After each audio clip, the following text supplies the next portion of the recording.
You can't separate the social and the moral from the economic. You can't separate them.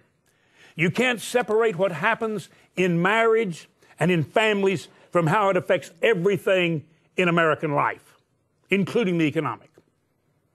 The collapse of commitment and relationships in marriage, the deterioration of the American family, the literal mockery of God, and literally mocking those who hold to a faith in God, with all of their diversity and differences. There's a mockery, a hostility. There's an anger.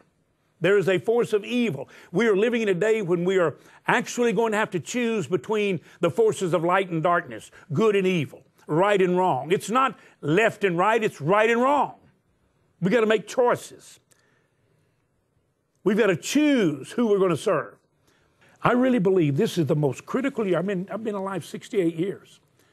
I believe the decisions we make this year, and quit looking at candidates. Here's what you've got to look at. We right now, we have opposing forces of light and darkness. We really do right and wrong, not right and left, right and wrong.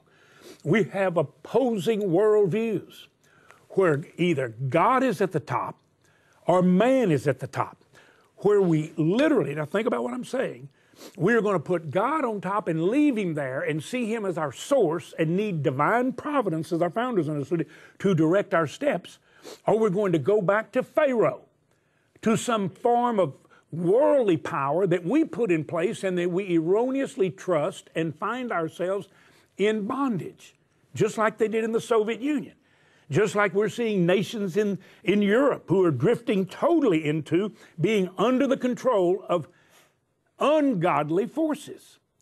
And we're seeing the same thing happen here. It really is serious.